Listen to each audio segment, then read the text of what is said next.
We'll discuss about the concept of early Shabbos. Of course, early Shabbos halachically happens every week. Summer, winter, spring, and fall. There's a mitzvah min haTorah, there's a biblical mitzvah to bring in Shabbos early. Not only is there a mitzvah to bring in Shabbos early, but there's a mitzvah to extend it as well. So that applies all year round, hence the custom in North America, 18 minutes before sunset is the time of candle lighting on most calendars. And of course, if you're running late, you could still light after the 18 minutes, but that's what the 18 minutes are for. So there's a mitzvah, so whether Shabbos is at 4:30 or 9 o'clock, you have to bring in Shabbos early. So when we talk about the colloquial early Shabbos, people are referring to the summer months, when Shabbos doesn't begin until, like, let's say sunset, sometimes it's until after 9 o'clock. And so until you get home, you're dealing with a 10 o'clock dinner. So the question is, the minhag in North America developed among many to bring in Shabbos early. Not the usual early 18 minutes that you have to do anyway, not 18 minutes before 9, but well before that. How early can one bring in Shabbos? I love Shabbos so much, I want to bring it at 10 o'clock in the morning. Does that work? Nope. Nope, it doesn't work. When is the earliest time to bring in Shabbos? So let's go with the 6 to 6 day.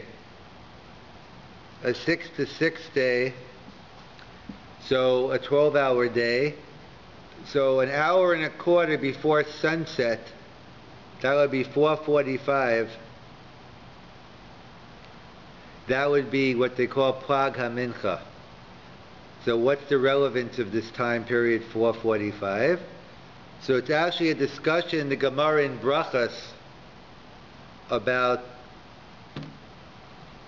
when is the latest time to daven mincha and the earliest time to daven ma'ariv.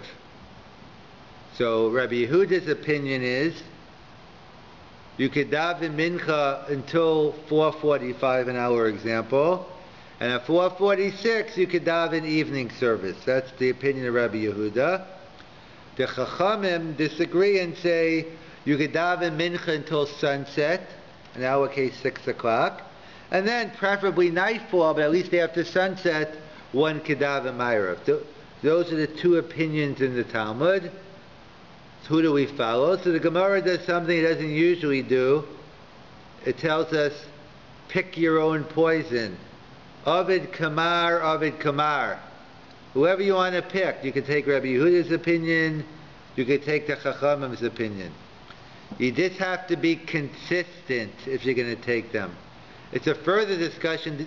Do you have to make that decision when you turn 12 at Bas Mitzvah or 13 at Bar Mitzvah, and then you have to keep to that opinion for life?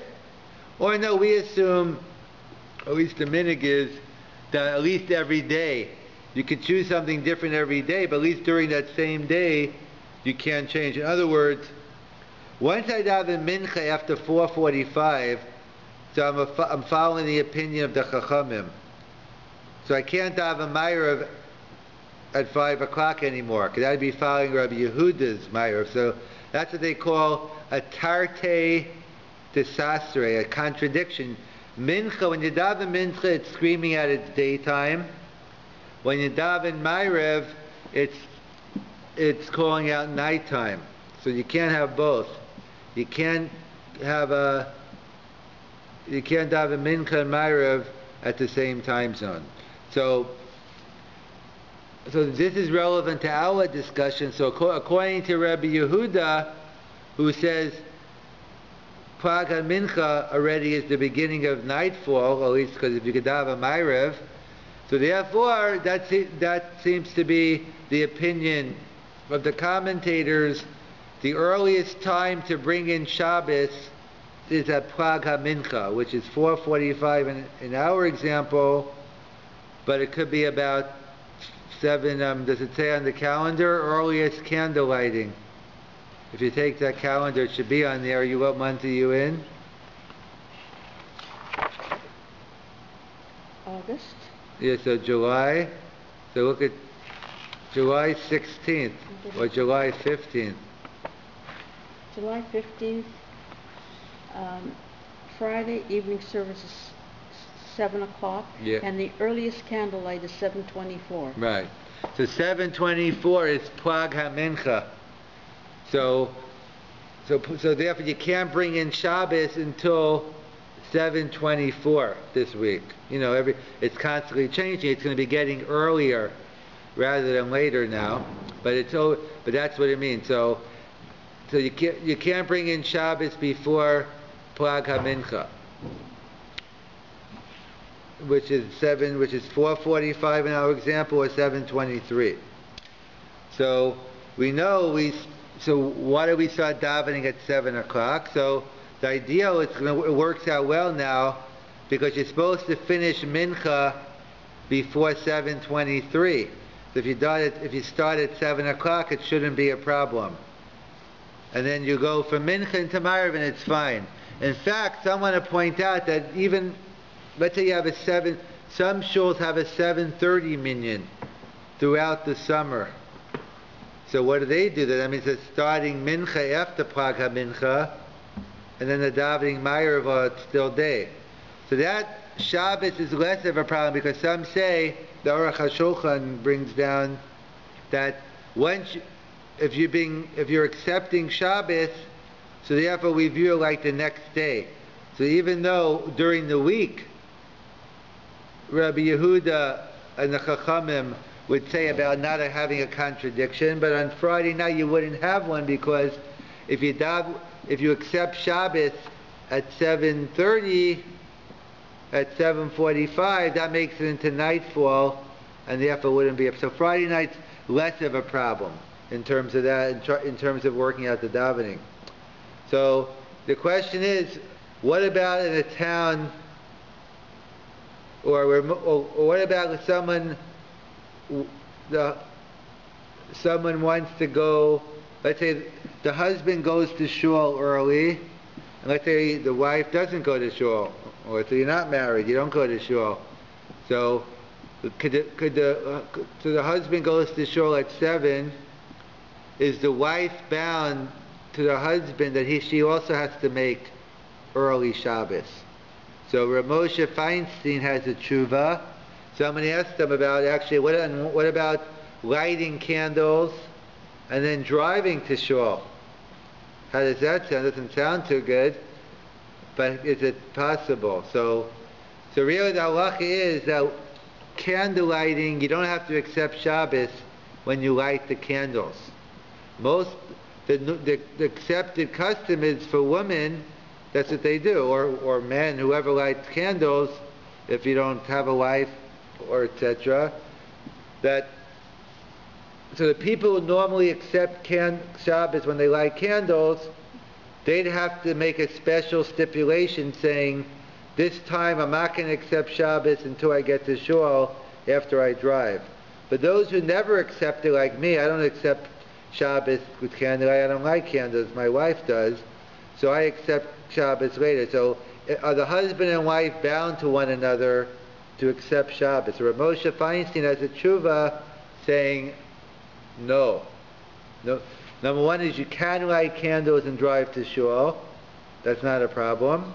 Just don't have, obviously if you can't accept Shabbos and drive to shul, but if you're just lighting candles and you accept Shabbos later, that's fine. Or accept on Yontif, it's a problem, because once you make the Shechiyanu at the candles, it's too late, it's Yontif. You have two options. But if you make a Shechiyanu, then you have to walk to shul. If you want to drive to shul, don't make a Shechiyanu. Wait to Shechiyanu later. If it's Yom Kippur, you'll make it in shul with everyone else. And if it's a Yontif, when your husband comes home and makes Kiddush, you'll listen to his Shechiyanu. So therefore you don't have to make a Shechi. The common practice is most women do. But then there's no problem making it, but But you just have to know that you accept Yontif, and therefore you can't drive anymore or do any more malacha. So that's what they point out. So on Shabbos, candlelighting, you can go in and you could drive afterwards. But once you say Shechiyanu, you can't. So the problem is, well, what about, it's a further question, what about if you only have one town, one shul in town, one Orthodox shul in town, and they're making early Shabbos? Does that bound the whole community to make early Shabbos? I want to make late Shabbos. It's the fact that there's no one else there's no minyan making late Shabbos. Should that stop me from, let's say I'm in a hotel. There was a hotel in Pesach, and there was only one minyan, they had an early minyan. Does that mean everyone in the hotel is bound to make late Shabbos? So some might say yes. I'm in the opinion that no, that you do not have to, for a couple of reasons. Number one is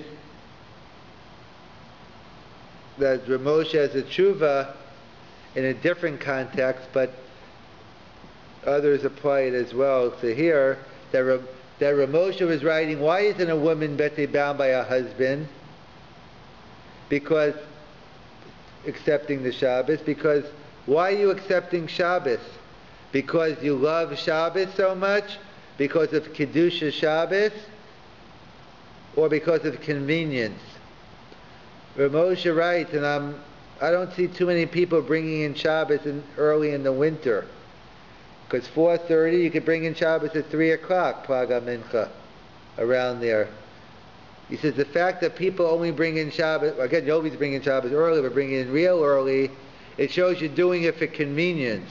If you're doing something for convenience, then you're not bound to anyone else. So since the community brings it in for convenience, people with young kids that don't want to eat a 10 o'clock meal, maybe adults don't want to eat a 10 o'clock meal, so therefore it's not bound. If you're not bound on others say you are, that you are bound. I say, not me personally, but that's my opinion as well, that one is not bound, and therefore one can make late Shabbos if they desire to, because they are only accepting it for convenience purposes. And also, when exactly would everyone have to accept Shabbos? There's no notice. All the calendar says is the earliest candle lighting. How does anyone else know when anyone's lighting candles? Anyone's doing that anyway. Someone's lighting candles 7:30. This woman's lighting at 8 o'clock. This one, no one told anyone when to light candles. So, in other words, and even if you wanted it to be bound, you'd have to put it on. You'd have to make an announcement. All the women should light candles by 7:30. I haven't heard that announcement.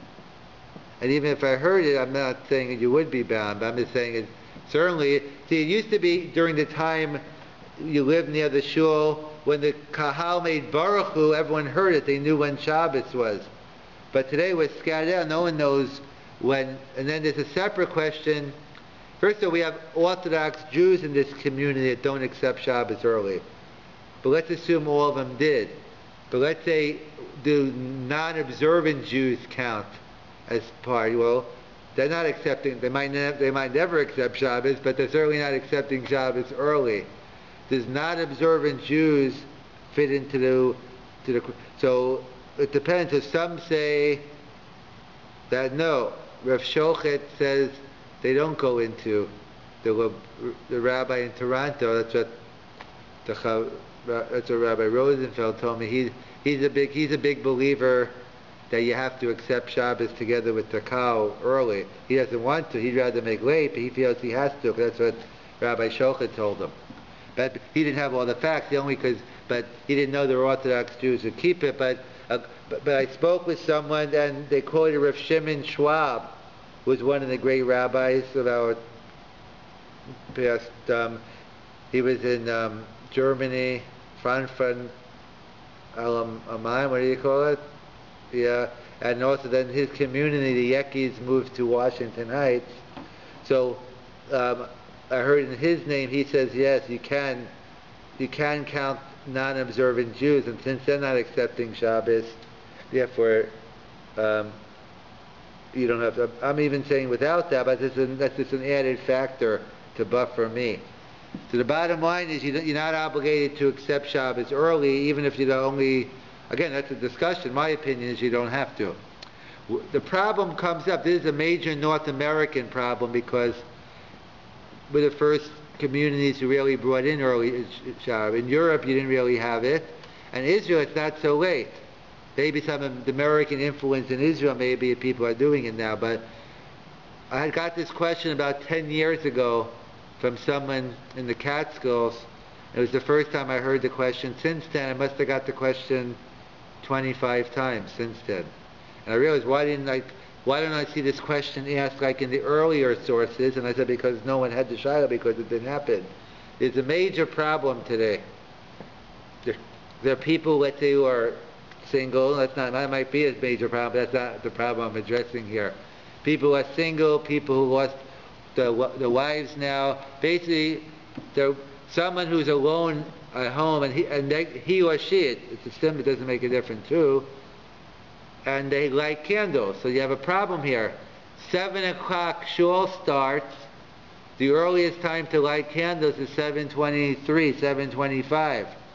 There's a little problem. How can I come to shul at 7 and how can I light candles before 7:23? You can't bring in Shabbos yet. So what do? Don't light candles? Do I come to shul late? So obviously, if you live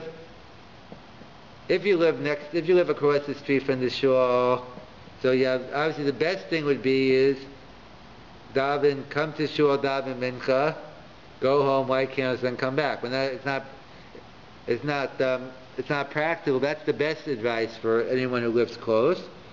The next best advice I would say is, it's probably, if you don't, better to daven mincha at home, light candles, and then come to shul. But that's what probably the postscript would tell you. So I'm looking for a limit. So those people who aren't necessarily that observant, but to tell them like what not to light candles, light candles when I go home. They're not gonna light candles. They're gonna think they're not gonna. Let's say they come in for a yard site. No way, I'm coming to shul. They don't really care. So I'm looking for a limit schus. My recommendation is to come for mincha, go home, and then light and come back if you can, or daven mincha then come. But let's assume you can't.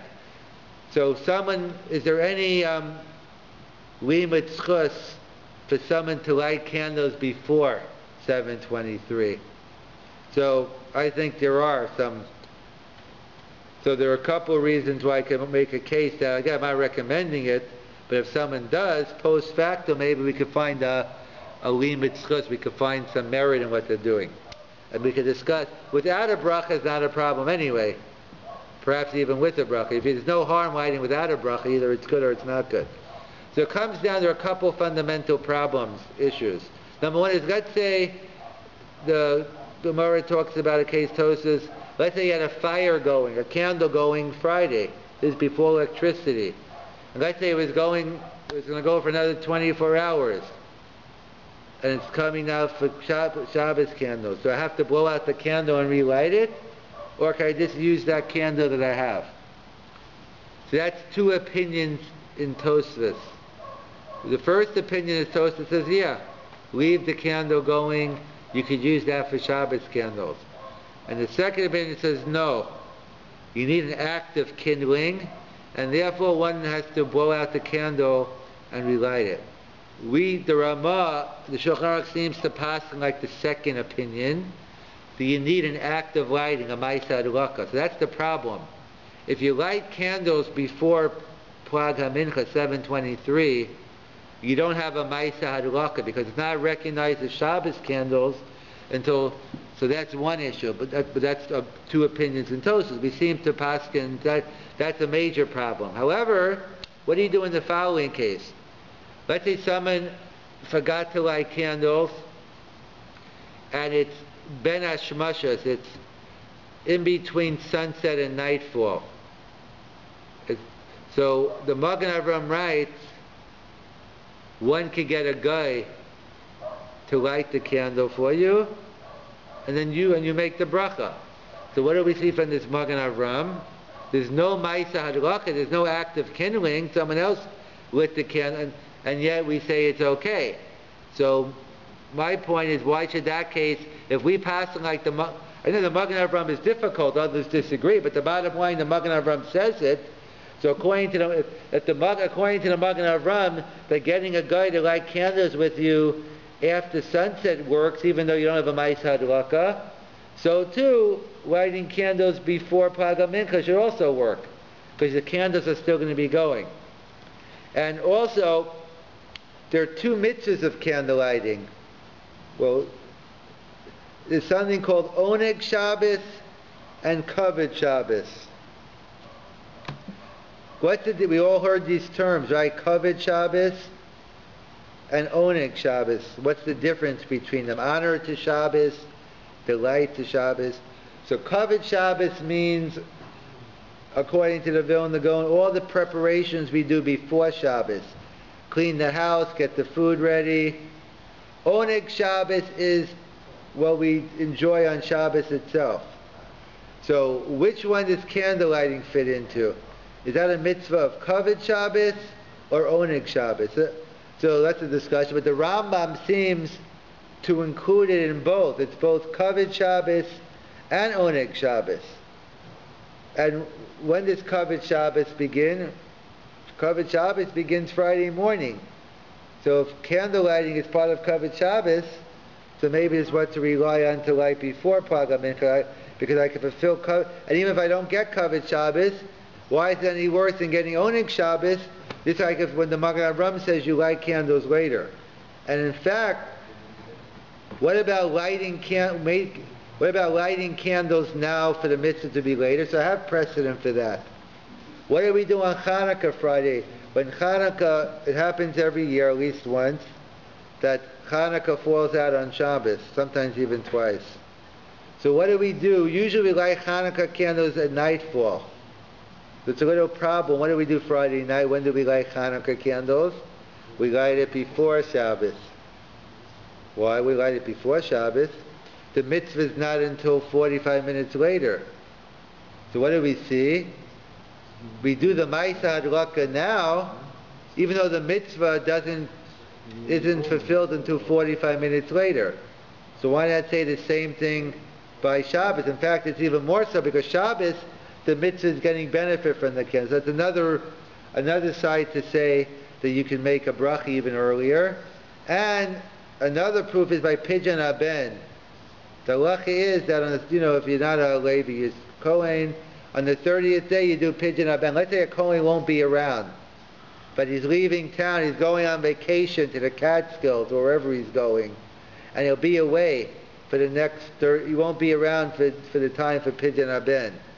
So some Achronim bring down, what do? You make the bracha now, day 15, you give him the money, and the mitzvah doesn't fulfilled until 15 days later. So we see that you can do an act of lighting even though you don't get the mitzvah until later on. So therefore we see many sources that one could possibly even light before. So again, let's summarize. So we discussed the concept of early Shabbos. There's a mitzvah of early Shabbos all year round. That's why we light candles early. But in the summer months we mean real early Shabbos, after Plaga Mincha. And now we're in a quarter before sunset, so it's not, or 7:23 here.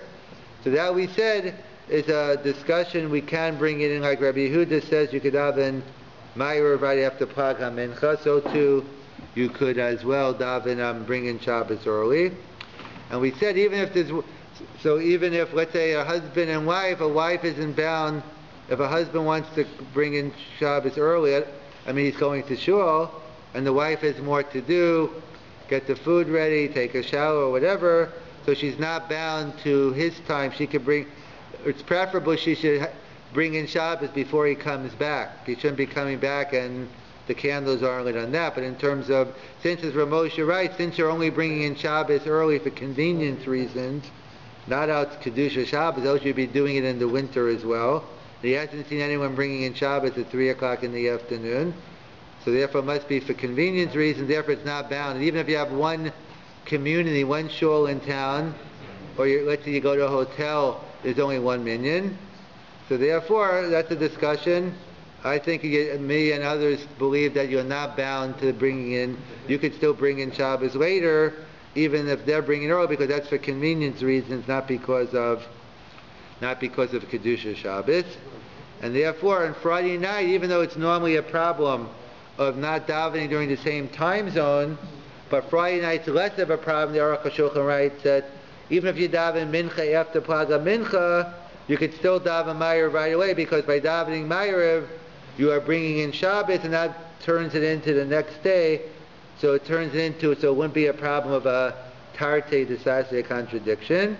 And we said the issue is one should be careful to try to light candles after Plaga Mincha, and therefore and the problem is if you have a 7 o'clock minyan and 7:23 candle lighting, it's a problem. So obviously the ideal is daven mincha, go home, light candles, and come back, or just daven mincha at home, light candles, and come back. And for those for Li Mitzchos, I'm not recommending it, but if post facto someone did it, perhaps there's some basis for those who light candles, probably not knowing before Plag HaMincha, and therefore, and so perhaps we have the basis, we have the Magen Avram and other sources that perhaps they could be Yotzei candle lighting even before Plag HaMincha.